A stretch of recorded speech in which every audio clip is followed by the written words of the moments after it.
هل مصر هتدخل في حرب؟ بقى ايه؟ تقلق بريطانيا. طب السودان انا حاطه لها خطه اصلا ان انا احتل العالم العربي والاقتصاد العربي كله من خلال السودان. لا البرهان غير وضع حميدتي ولا سلمي البشير ولا اي حاجه. هنيجي ناس كتير هيقولوا البرهان طب ليه ما سلمش البشير؟ مصر انا موجوده هناك علشان احمي قناه السويس من الاحداث اللي ممكن تحصل، على اساس ان قناه السويس محميه مش مطروحه في معمول لها صندوق وهتتباع.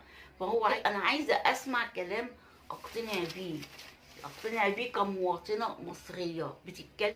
ايه اللي هيدخلك عسكريا في السودان؟ هو احنا الكلينكس بتاع امريكا تشخ الشخه ويمسحوا بينا؟ امريكا بعت قوات مسلحه خارجيه دوليه تدخل الاراضي السودانيه. ده يعتبر احتلال. قال سؤال مهم جدا: مين اللي فتح السجون للمساجين السودان؟ طيب هم بس خلينا مع الكذاب لحد باب الدار بس.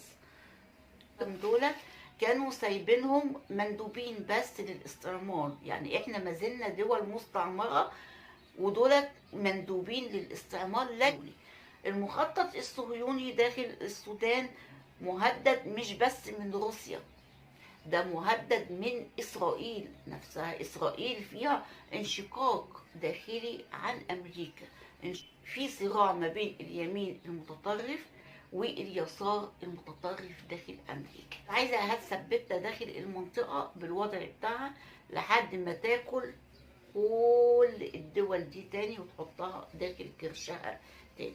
فنسبة يستهدفوا الملحق السياسي المصري داخل. طب ما هنقول مين؟ هنقول البرهاني مثلا. طب البرهاني لو هو استهدف دولت، ما هو صاحب الجيش المصري يعني، ودول عاملين قاعدة عسكرية هناك مشتركة مع بعض، تدريبات عسكرية، طالعين داخلين مع بعض، مأنججين بعض. طب هنقول ايه؟ حميدتي اللي عمل كده؟ الله، طب ما هو حميدتي كان قابض على الجنود، ما قتلهمش ليه؟ ما قتلش الجنود ليه وسلمها لمصر؟ يبقى اذا مين الطرف الثالث اللي قتل ساعد الملحق السياسي داخل السفارة المصرية؟ السلام عليكم ورحمة الله وبركاته. هنتكلم عن السودان ونقول احتلال السودان. قوات مسلحة داخل السودان أو تعتبر قوات تبع دولة تانية داخل السودان يعتبر احتلال للسودان. مين اللي سمح لهم إن هم يدخلوا السودان؟ هنتكلم في الأحداث دي كلها. بورتو السودان ميناء مهم جدا بيأثر على الأمن السوداني والأمن العربي. طبعا احنا عارفين ان في احداث دائره وفي هدنه لوقف اطلاق النار من تواجد قوات فاغنر الروسيه، ودي قوات خاصه، قوات عسكريه تابعه لروسيا موجوده داخل السودان. وقالوا ان القوات ديت روسيا بقى اعلنت ان السودان من حقها الحمايه الامنيه.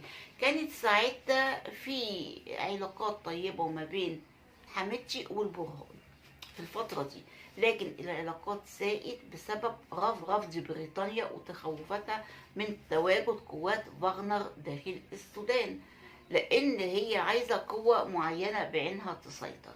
في احداث غريبه كمان حاصله داخل السودان من ايام البشير. احنا سمعنا ان البشير هرب من السودان، لكن طلعت القوات المسلحة وقالت لا، ده هو موجود واحنا رحلناه من السجن اللي تم فتحه واطلاق سراح المساجين. هنتكلم بالتفصيل برضو. ان هو راح مستشفى خاصة داخل السودان وعليها حراسة قوية وهو ما هربش ولا حاجة. طبعا في عدة تساؤلات. البشير عليه احكام دولية والبرهان كان المفروض ان في اتفاقية في 2021 ان يسلم البشير للمحكمة الجنائية الدولية، لكن ما سلمهوش. كمان غير كده مازال الوضع بتاع حميدتي اللي فيه صراع بينه وبين البرهاني على الحكم مازال وضعه ثابت، ما تمش تغيير وضعه السياسي داخل الدولة، مازال نائب البشير. فإذا حصل أي حاجة للبرهان تم اغتياله هيقوم حميدتي ماسك الحكم. أمريكا مش عايزة حميدتي يمسك الحكم، لكن عايزة تحافظ على تواجد البرهاني. هنبص برضو لمصر من الزاوية التانية. مصر موجودة داخل السودان، كانت بصورة يعني سابقة قبل بقى شهر 3 في 2023. كانت في تدريبات عسكرية، يعني قالوا ان هي علشان سد النهضة اللي ما عملوش فيه اي حاجة. تمام. فاللي هيجي يقول لي القوات المصرية اللي موجودة داخل السودان ديت عشان سد النهضة، هنقوم قايلين له على طول بالمفتشر كده، سد النهضة ايه؟ ما الملف ده اتقفل خلاص، شوفوا لكم حكة تانية. بس فاحنا عايزين نفهم دلوقتي، احنا الجنود بتوعنا كانوا في السودان بيعملوا ايه؟ ما زلنا فاتحين الملف وبنتكلم، هل مصر هتدخل في حرب؟ احنا قلنا ان في حرب هتحصل، بس الحرب دي بترتب ادوار الدول، وفي دول هي اللي هتبقى متصدرة بالشعب بتاعها داخل الحرب. قالوا لك السودان دلوقتي في مخاطر على قناة السويس. يعني بص، احنا حشرنا نفسنا كده، او يعني خلوا مصر دخلت في النص بطريقة ما. وقالوا لك المصريين اللي اتقبض عليهم هناك، او الجيش المصري اللي اتقبض عليه هناك في القاعدة العسكرية اللي هناك، دولت عايزين نرجع كرامتهم لان صوروا بصورة مهينة. فقالوا لك هنبعت طيران، هنبعت مش عارفة ايه، هنبعت ايه، وهنحارب في السودان. ده اللي احنا سمعناه. وبعديها بكم يوم كده قال ايه، حصل اغتيال لاحدى الدبلوماسيين في السفارة بتاعتنا، واعلنوا عن حادث الاغتيال دوت. مين اللي اغتاله؟ ما احنا موجودين في السودان من قبل احداث 2023، اتفاقيات سرية حصلت داخل السودان بين مصر والقوات العسكرية داخل السودان بسبب مش بسبب سد النهضة طبعا، بسبب التخوفات بتاعت بريطانيا من تواجد فاغنر، قوات فاغنر الروسية لما دخلت السودان في شهر 1 تقريبا، شهر 1 أو شهر 2. لما دخلت في شهر 1 أو شهر 2 في السودان، بدأت بقى إيه؟ تقلق بريطانيا. طب السودان أنا حاطلها خطة أصلا إن أنا أحتل العالم العربي والاقتصاد العربي كله من خلال السودان. روسيا فاهمة الدماغ بتفكر إزاي، فبتسبق دايما أمريكا بخطوة، واللي بيسبق بخطوة في الحرب هو اللي بيكسب وقت وبيكسب وضع داخل الدولة. دخلت فاغنر، قوات فاغنر داخل السودان، ودخلت على اساس ان هي قوات حمايه امنيه داخل السودان. وكان لا البرهان غير وضع حميدتي ولا سلمي البشير ولا اي حاجه. هنيجي ناس كتير هيقولوا البرهان طب ليه ما سلمش البشير؟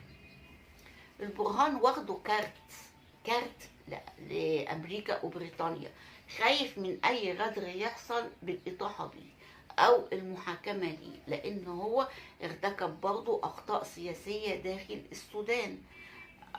ظهرت الاخطاء بتاعته في المظاهرات اللي هي دلوقتي بيجمعها حميدتي عشان يقف قصد البرهاني. الاتنين قوتين فاشية داخل السودان بيتصارعوا على الحكم، ما اقدرش اقول حاجه اكتر من كده. واللي بيدفع الثمن الشعب السوداني. في قوات خارجيه بتساعدهم، في كتلتين، في روسيا وفي امريكا. امريكا متاح ليها اكتر من روسيا ان هي تاخد خطوات داخل الدول ديت بسبب الاوضاع بتاعه الحكام نفسهم. يعني البرهاني بيتحامى في امريكا، وهو اللي ماسك الحكم داخل السودان.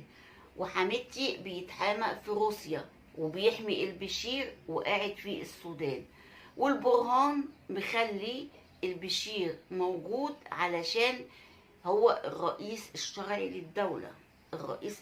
للدولة علشان يحمي نفسه من حميدتي. وفي نفس الوقت برضو امريكا ما عاقبتهوش ان هو ما سلمش البشير للمحكمة الجنائية مع ان ده حكم دولي. تمام كده، واضحة الرؤية، مصلحة كل واحد فين. احنا لحد دلوقتي ما اتكلمناش عن مصلحة مصر ايه في الموضوع ده. مصلحة مصر في الموضوع دوت ان مصر خلاص اصبحت كهنة، حتة كهنة كده في ايد اي دولة تحركها حسب الماني، يعني هتدفع كام؟ يعني وضع بصراحة مهين جدا بالنسبة لمصر. فمصر موجودة هناك، قالت لك مصر أنا موجودة هناك علشان أحمي قناة السويس من الأحداث اللي ممكن تحصل، على أساس إن قناة السويس محمية مش مطروحة في معمول لها صندوق وهتتباع. فهو عايز يحمي قناة السويس. هتحميها منين؟ انت هتحميها من مين اصلا قناة السويس؟ من اسرائيل مثلا؟ ما اسرائيل بتحفر قناة تانية وانت مديها تيران وصنافير. انا عايزة اسمع كلام اقتنع بيه، اقتنع بيه كمواطنة مصرية بتتكلم في حاجة. يعني احنا ناس برضو يعني مش خريجين كليات سياسة واقتصاد يا اخي، بس ناس عندنا مخ وبنفهم برضو. عشان كده بنحاول نترجم المشهد وبندور عن الأحداث السرية اللي حاصلة داخل الموضوع دوت. لقينا في ملف لازم نتكلم فيه، ملان بلاوي، ملان بلاوي. إن الجيش المصري بتاعي يهمني، الجيش المصري ما يهمنيش القيادات. والله الجيش المصري يهمني، ما يهمني القيادات. يوم ما هنبعت جنود داخل السودان هنبعتها من مين؟ من ولاد القادة العظماء؟ لا، هنبعتهم من ولادنا احنا المتطوعين اللي اتهانوا واتقبض عليهم هناك بصورة غير واضحة. وبعدين نرجع نقول مصر هتتدخل عسكريا في السودان، مصر هتعمل مش عارفة ايه في السودان. طيب هو انت ايه اللي يدخلك عسكريا في السودان؟ ايه اللي هيدخلك عسكريا في السودان؟ هو احنا الكلينكس بتاع امريكا تشخ الشخة ويمسحوا بينا؟ امريكا بعتت سفينتين في بورتو السودان، قوات المارينز البريطانية راحت نزلت على الأراضي السودانية في بورتولاند. طيب مين سمح لقوات مسلحة خارجية دولية تدخل الأراضي السودانية؟ ده يعتبر احتلال، ده يعتبر احتلال. أيام البشير في 2012 كانت بريطانيا عايزة تبعت قوات المارينز ديت للسودان، لكن رفض وقال لا، ده انتهاك لسيادة الدولة. لكن البرهان دخلهم عادي. دلوقتي في الفترة ديت بنسأل سؤال مهم جدا: مين اللي فتح السجون للمساجين السودان؟ طيب هم نقلوا ليه الرئيس السوداني من السجون دي؟ هل الخطوة ديت كانت معلومة بالنسبة لهم؟ اعتقد ان هي كانت معلومة بالنسبة لهم ان هيتم تهريب البشير. عندما تحتتم الاوضاع هيتم تهريب البشير. البشير تحت ايد البرهان في مستشفى خاصة حسب ما ذكر. احنا طبعا بنتكلم في الاحداث اللي تم ذكرها من هنا ومن هنا، ان القوات السودانية بتكذب في حاجات كتير، بتكذب في حاجات كتير، ومصر برضه بتكذب في حاجات كتير. بس خلينا مع الكذاب لحد باب الدار. بس القوات الامريكية اللي نزلت في السودان ديت والقوات البريطانية بتفكرني بحاجة واحدة بس: ايام احتلال مصر من بريطانيا. كانت الحملة الفرنسية على مصر وموجودة داخل مصر، وبدأت تدخل الحملة البريطانية من اسكندرية. دخلت بنفس القصة، بعتت سفينتين 2 في الميناء بتاع اسكندرية. بعتتهم بحجة ايه؟ بتساعد الرعاة بتوعها داخل الدولة. طب هل امريكا ليها رعاة داخل السودان؟ ليها حوالي 4000 واحد من الرعاة داخل السودان، وظائف ومش عارفة ايه والكلام ده كله. لكن بعتت طيارات وخدت اللي هم المسؤولين الدبلوماسيين. مصر بقى سابت المسؤولين الدبلوماسيين هناك علشان يتم اللعب بيهم. تم اغتيال احدى الدبلوماسيين من السفارة المصرية هناك في السودان. وطبعا مصر طلعت قالت لا، ده كده بقى ايه، الموضوع زاد عن حده ولازم ادخل في حرب داخل السودان. طب انت هتحارب مين داخل السودان؟ الاتنين قوات سودانية عن الدعم السريع والبرهان، حميدتي والبرهان. انت بقى متشعلق في اي ديل؟ اكيد في ديل دولة خارجية، لان اللي بيقود القوتين دول خارجية للصراع الداخلي. انت مع امريكا، وحميدتي مع روسيا ومع الامارات. السعودية بقى سبب تدخلها في الهدنة ان هي برضو بتتنافس مع الامارات داخل المنطقة العربية، وبيتنافسوا على البحر الاحمر. فاكيد في اتفاقيات ما بين السعودية وما بين امريكا في حالة سيطرة امريكا على بورتو السودان. يعني في حالة سيطرة أمريكا على بورتو السودان هتحصل مصالح للسعودية في البحر الأحمر، كلهم طمعانين في البحر الأحمر. وغير كده كمان لو هي روسيا كسبت بحميتي، يبقى الإمارات ليها وضع داخل البحر الأحمر، يبقى الصراع اللي هو داخل السودان عندي بريطانيا وامريكا، ونزلوا بالفعل في بورتولاند، والسعوديه كانت بتساعد على الهدنه. في خلال فتره الهدنه دي كانت في ترتيبات لنزول القوات ديت داخل السودان للسيطره على الوضع. في سيطره على الوضع، لا في اشتعال داخل السودان اكتر. كمان مصر واقفه مدقره نفسها كده وبتقول هحارب داخل السودان. الموضوع داخل اوكرانيا بينسحب من اوكرانيا، بيدخل للبحر الاحمر ومنطقه السودان. ليه؟ لان هيحصل احتلال لبعض الدول تاني، هنرجع نبقى دول محتله زي الاول.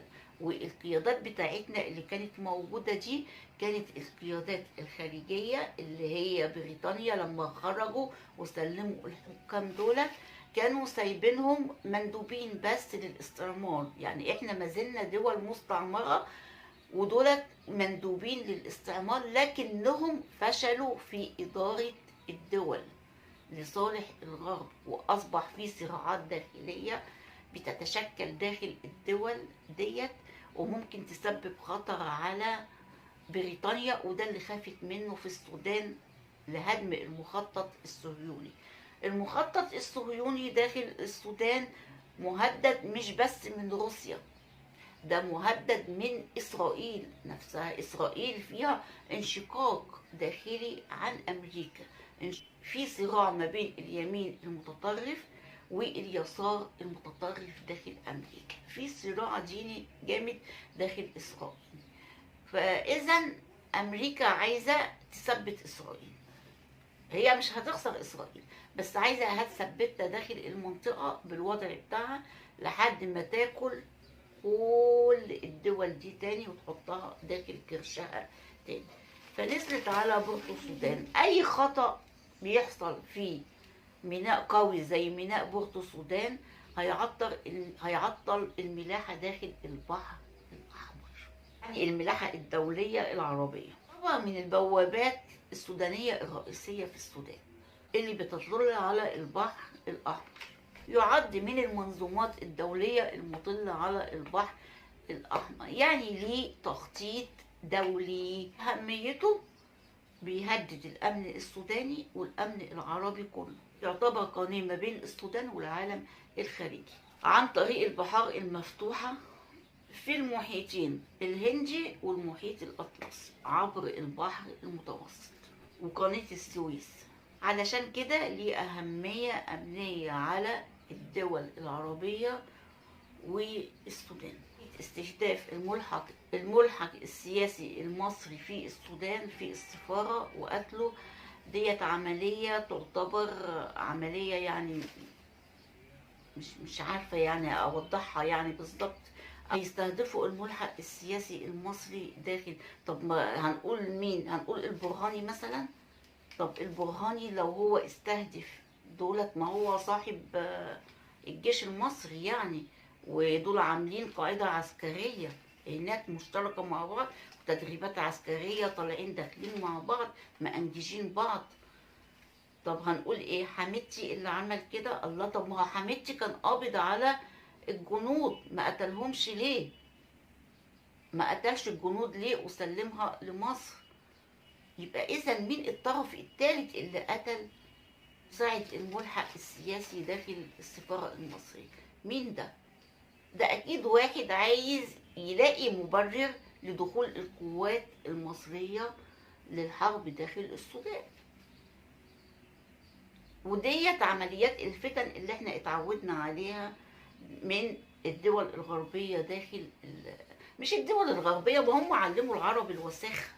ما هم علموا العرب الحكام اللي بيجيبوهم شبههم، نفس السياسة الوسخة، نفس السياسة الوسخة اللي مبنية على الكذب واللؤم والإرهاب، يعني يعمل العملة ويلزق في غيره. دوت سؤال هنحط عليه علامة استفهام لأن احنا مش عارفين. أنا لا أشك في حميدتي ولا أشك في البرهان، لكن أهو الحدق يفهم. هل الوضع في أوكرانيا هو اللي بيشكل الحالة داخل السودان؟ أيوة، خلاص أوكرانيا تكة واحدة وخلاص، تكة واحدة من بوتين وانتهى موضوعها، اتقفل ملف أوكرانيا تمام. أوكرانيا أصلا في آخر مواجهة هتكون بين زيلينسكي وما بين القوات الروسية في أوكرانيا، فحصلت فتنة هناك ما بين فخدر وما بين الجيش، والفتنة دي حصلت تقريبا في شهر 2، يعني بعد دخول فخدر وخروجهم من أوكرانيا للسودان. فبدأت الفتنة دي تدب، لأن القوة الروسية أصلا هي في القوات الخاصة بتاعت فاغنر، وهنتكلم عنها بالتفصيل. دي القوة دي موجودة من سنة 2014. أولا بوتين كان موجود في الحكم من بعد تفكيك الاتحاد السوفيتي، فدخل في سنة 2000 وبدأ يلاقي أوضاع قائمة منها استقلال أوكرانيا كدولة، لكن هو مش عايزة سبب الحرب، مش عايزة تدخل في اتحاد الناتو. اتحاد الناتو معناها ان هي تدخل، يعني ايه تدخل كده، تبقى خلاص دولة مستقلية وتخرج من الأراضي الروسية تماما. فهو رافض، مديهم حكم ذاتي وكل حاجة، بس ماشي أنا في دماغي ايه، ان هي تبع روسيا، ان هي تابعة لروسيا. حصلت حروب ما بينهم كتير في القرم والكلام ده كله، لكن هو اضطر ان هو يتعامل مع قوات اسمها القوات الانفصالية، ان في اراضي فصلت عن روسيا وليها مطلوب ان هي تبقى ليها حكم ذاتي، لكن فيها قوات انفصالية بتعمل مقاومة وبتقول ان هي تبع روسيا، وهم متحدثين باللغة الروسية. وهنتكلم عن الدولتين دول بالتفصيل برضو، عن الدولتين القوات الانفصالية، بس احنا بناخد خطوة خطوة عشان ما نتوهش. اللي حصل في اوكرانيا نخلص بس ملف السودان ده، ونعرف ان المواجهة الاخيرة ما بين زيلينسكي وما بين ما بين بوتين داخل اوكرانيا. المواجهة دي بعديها اذا فشل زيلينسكي هتتوقف الدعم العسكري، اذا هو فشل فاذا كده امريكا هيحصل لها هزة جامدة جدا، هزة جامدة جدا، وخاصة بوضعها داخل السودان. عشان كده هي جريت وحجزت أرضية داخل السودان وحطت القوات بتاعتها داخل السودان علشان تسيطر على بوتين، لأن بوتين لو كل أوكرانيا خلاص انتهت يا معلم، وهو حاطط رجليه في السودان كمان، فعايزين يكسروا رجلين فخطر داخل السودان. المهم الفتنة مش هنتكلم عنها دلوقتي، لكن هنتكلم دلوقتي عن أوكرانيا، استعداد أوكرانيا للمواجهة مع بوتين. طبعا سحبت الرعاية بتاعتنا، الفنيين اللي هم طيارين وفنيين، احنا عارفين ان في حظر طيران في أوكرانيا، احنا عارفين كده كويس، في حظر طيران في أوكرانيا.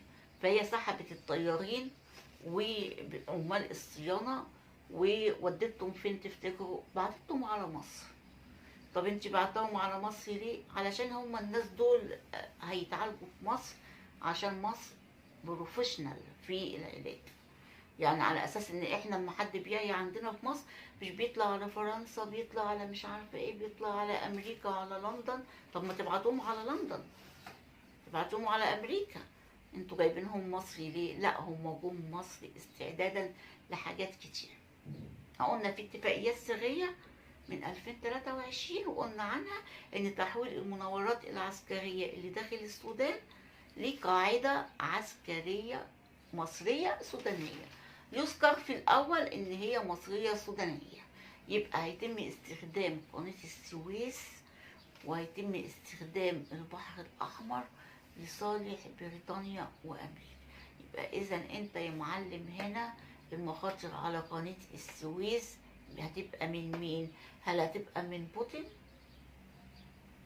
ولا من الصين، ولا من الصين، ولا من الهند، ولا من السند؟ لا، هتبقى المخاطر على قناة السويس من القوات المتواجدة الأجنبية على بورتولاند، في بورتولاند في البحر الأحمر. ديت حاجة. تاني حاجة، احنا كان عندنا قرار دولي بالضغوط على مصر تسليم طيران وصنافير للسعودية، لكن مصر توقفت رغم انتهاكها الأحكام الدستورية للقوانين كلها، وعملوا محكمة خاصة وأصدروا حكم، ومجلس الشعب بصم بالعشرة وقال لهم ادوها للسعودية، وجم ما ادوهاش للسعودية. طيب عايزين سبب قانوني ان هم ما يدوش طيران وصنافير للسعودية. ادوهاش للسعودية عشان السعودية كانت عاملة مشاكل مع أمريكا. ما انت مش فاهم، كانت عاملة مشاكل مع أمريكا. أصلا دولت الجزيرتين دولت رايحين لإسرائيل عشان تعمل قناة تموت قناة السويس. فالسعودية طالما في مشاكل مع أمريكا يبقى كده إسرائيل مش هتستفاد ولا أمريكا، يبقى مصر تديها لها ليه؟ فقام طلعت مصر قالت لك أصلا طلع حكم من المحكمة إن لا، طيران وصنافير مش هيتم تسليمها. انتوا جايين دلوقتي، وبعدين تفاجأنا ان السعودية بقى بتطالب بتسليمها ليه. السعودية كمان بتلعب لعبة يعني كده، امريكا شكت فيها ان هي مش عايزة قوات اجنبية داخل طيران وصنافير ولا قوات مصرية، عايزة القوات اللي تبقى موجودة قوات تبع السعودية. تمام. ففي دلوقتي اتفاقيات ما بين السعودية وما بين بريطانيا وامريكا. دوت كده ملخص اللي بيحصل. يبقى اذا الحرب اتنقلت من اوكرانيا راحت على السودان. مين اللي هيحارب؟ مصر. مين اللي هيروح هناك؟ مصر. علشان ايه؟ علشان كرامة الجنود المصريين، وعلشان الدبلوماسي اللي تم اغتياله، المساعد الملحق الدبلوماسي اللي تم اغتياله في السودان. فهم هيحاربوا في السودان. هتحارب مين يا عم في السودان؟ انا احارب مين؟ الاتنين سودانيين، وانا كده وجودي ان انا ادخل واحارب فيهم يبقى انا بتدخل في الشأن السوداني. تدخلت في الشأن السوداني متدخل لمصلحة حد. صاحب مين؟ صاحب البرهاني مش هيعمل كده. طب حميدتي عدوي، بس في حاجة هيقتل ليه الملحق السياسي؟ طب ما كان في ايده الجنود، ما قتلهمش ليه وسلمهم لمصر؟ سؤال من حقنا نسأله. يبقى مين اللي قتل الملحق السياسي؟ دوت المفروض بقى التحقيقات تقول لنا، بس تقول لنا بمنطق يعني ايه نقدر نفهمه، يعني كبني ادمين مش حمير، يعني يتعاملوا معانا كبني ادمين مش حمير. تمام. عشان بس ما يعني ايه، يعني احنا بنتكلم، احنا بنفسر اللي انتوا بتقولوه واللي بيحصل والحقائق ايه، وبنتكلم. ايه اللي حصل بقى في اوكرانيا قبل المواجهة الأخيرة لزيلينسكي مع بوتين؟ طبعا لازم تكون في الأرضية القوية داخل أوكرانيا هي قوة فاغنر. القوة دي تعتبر قوات عسكرية خاصة مدعومة من الدولة. القانون الروسي بيمنع الدولة ان هي تعمل قوات عسكرية خاصة، لكن عملوا قانون جديد ان من حق الحكومة تشكل شركات للقوات الامن الخاصة، يعني امن خاص تبع الحكومة وهي بتشغله وبتموله لمساعدة الدولة وبيكون مضمون للجيش. لكن القوات ديت بتكون قوات يعني أمريكا اتهمتها إن هي مغتصبة، لكن هي قوات موجودة داخل روسيا، قوات خاصة.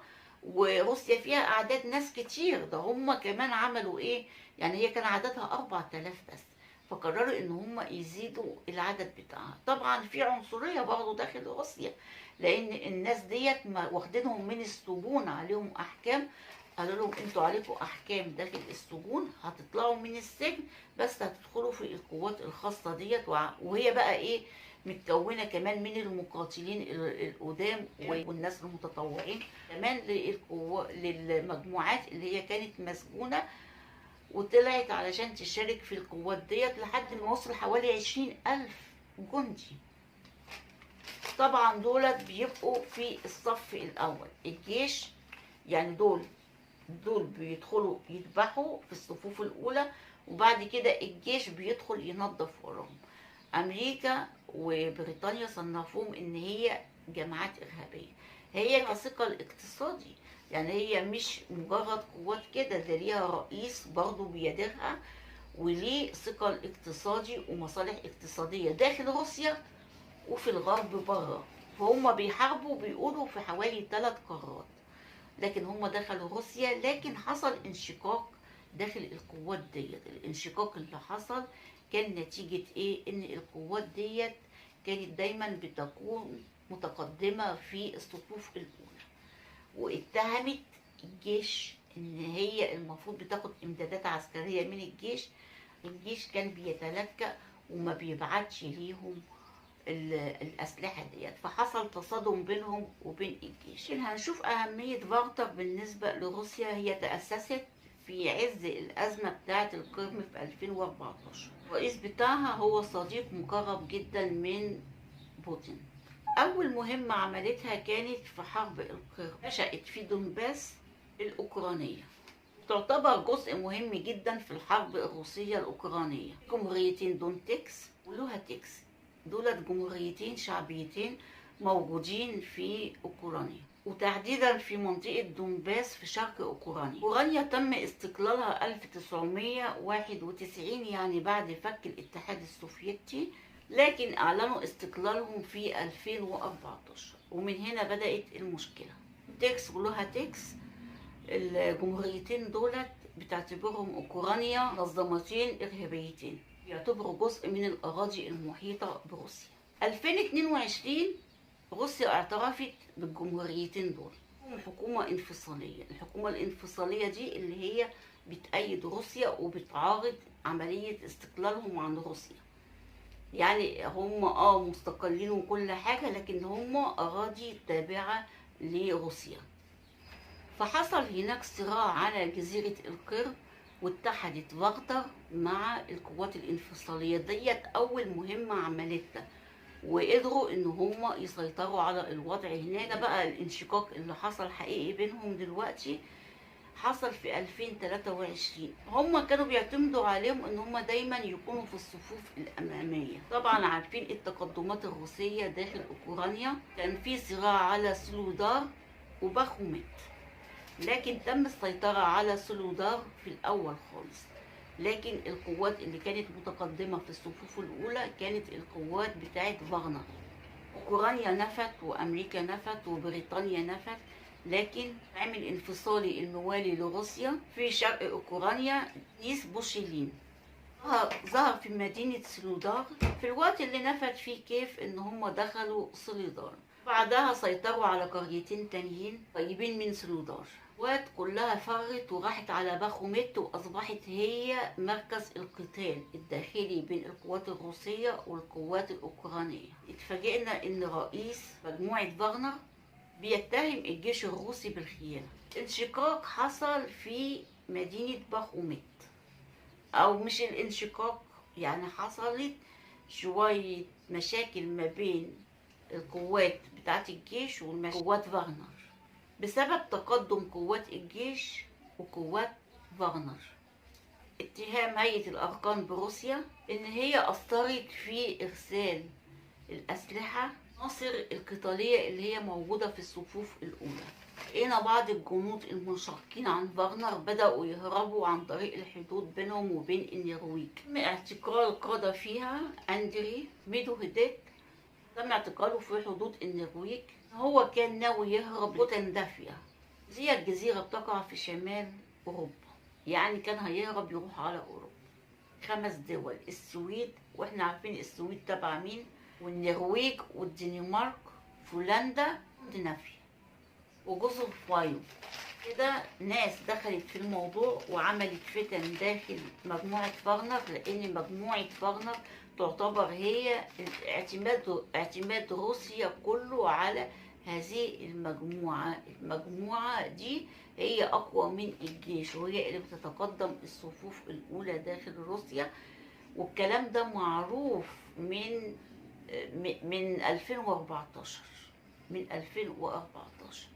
لكن هنقول إن سبب المشكلة الأصلية ما بين روسيا وبين أمريكا كانت حاجة صغننة قد كده.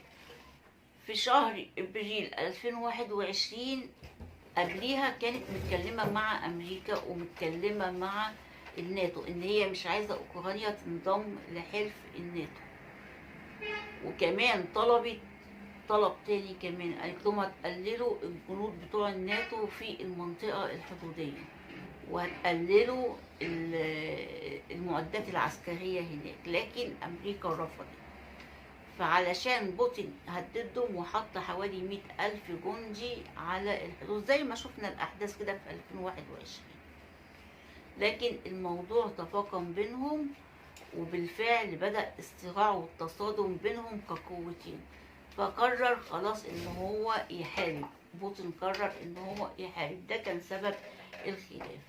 فأصبحت الخلافات ما بين أمريكا وما بين روسيا مش خلافات حرب، هي حسابات بينهم وبين بعض. لأن طبعا بوتين لما جه مسك روسيا كانت روسيا اتفككت تماما، وهم مش معترفين بعض القيادات داخل روسيا ان الاراضي اللي حوالين روسيا ديت خارج الاراضي الروسيه. يعني لا، دي هي تبع روسيا بس ماشي، خد حكم ذاتي وخد اعمل اللي انت عايزه، بس انت في الاخر انت جزء من روسيا، انت جزء من روسيا. لكن امريكا مش عايزه كده، وعايزه تقطع الاوساط زي ما بتعمل في السودان، وعايزه تدخل بقى. وهي عينها برضه، ما تفتكروش ان مصر هتعدي كده يعني مرور الكرام، لا، ده معروف ان مصر هيتم تقسيمها. انت بتقتل البني ادم عشان تتاكد من موته، لازم تقطعه 100 حته عشان ما يتجمعش تاني، وهم بيعملوا كده داخل الدول. عامة تابعونا على القناة، فعلوا الجرس عشان توصل لكم الفيديوهات الجديدة أول بأول. مع صفاء خطاب. السلام عليكم ورحمة الله وبركاته.